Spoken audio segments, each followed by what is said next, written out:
আসসালামু আলাইকুম, welcome to hours new video JS kitchen blog. আজকে আমি আপনাদের দেখাবো উত্তরবঙ্গের স্পেশাল বোয়াল মাছ দিয়ে আলু বেগুনের ঝোল। এখানে আমি আলু বেগুন কেটে নিয়েছি, তার সাথে সাথে বোয়াল মাছগুলোকে পরিষ্কার করে নিয়েছি। এই জায়গায় নিয়ে নিয়েছি মশলাগুলো। এদিকে আমি কড়াইয়ে অলরেডি তেল, পেঁয়াজ আর কাঁচামরিচটা বসিয়ে দিয়েছে। তার সঙ্গে দিয়ে দিলাম হলুদের গুঁড়া। আপনারাও কিন্তু এভাবে বাসায় ট্রাই করবেন, মিস করবেন না কখনো। মিস করলেই কিন্তু একটা স্পেশাল আইটেম বাদ হয়ে যাবে। এখন আমি এর সঙ্গে আরও মশলা অ্যাড করে দিব। এখন দিয়ে দিচ্ছি ধনিয়া গুঁড়া। এটা কিন্তু ভাজা ধনিয়া গুঁড়া, কাঁচা নয়। তার সাথে সাথে দিয়ে দিব এখন মরিচের গুঁড়া। মরিচের গুঁড়া ব্যবহার করলে যে কোনো তরকারির কালারটা কিন্তু খুবই সুন্দর লাগে দেখতে।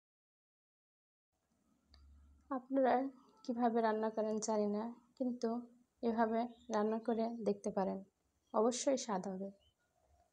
কারণ এভাবে রান্না করে আমরা নিজেরাও খাই। এখন দিয়ে দেব লবণ পরিমাণ মতো। অনেকে লবণ বেশি খায়, লবণটা কম খাওয়াই ভালো। জিরা বাটা, রসুন বাটা, তার সাথে দিয়ে দিলাম পেঁয়াজ বাটা। এখন মশলাগুলোকে আমি ভালো করে কষিয়ে নেব। এখানে হালকা পানি দিয়ে দিয়েছি যাতে মশলাটা ভালো করে কষানো যায়। দেখুন ফুটতেছে। এখন এই মশলার ভিতরে এখন যে মাছগুলো রেখেছিলাম সেই মাছগুলোকে দিয়ে দিয়ে কষাতে থাকবো সুন্দর করে। এটা কিন্তু উত্তরবঙ্গেরই স্পেশাল রান্না। অনেকে অবশ্যই এভাবে রান্না করে না, তবে আপনারা ট্রাই করে দেখতে পারেন, ইনশাল্লাহ ভালো ফলাফলই পাবেন। মাছগুলোকে ভালো করে কষিয়ে নেব। কষানোর এক পর্যায়ে দেখুন কালারটা কিন্তু খুবই দারুণ লাগছে দেখতে, খেতেও খুবই স্বাদ হয়েছে। মাছগুলা কষানো প্রায় শেষ পর্যায়ে। এখন এগুলোকে আমরা বাটিতে উঠিয়ে নেব। বাটিতে ওঠানো শেষ হলে দ্বিতীয় প্রসেসিংয়ে চলে যাব রান্নার। যে মশলাগুলো অবশিষ্ট আছে এই মশলাগুলোর ভিতরে এখন কেটে রাখা আলু আর বেগুন দিয়ে দিয়ে ভালো করে কষাবো।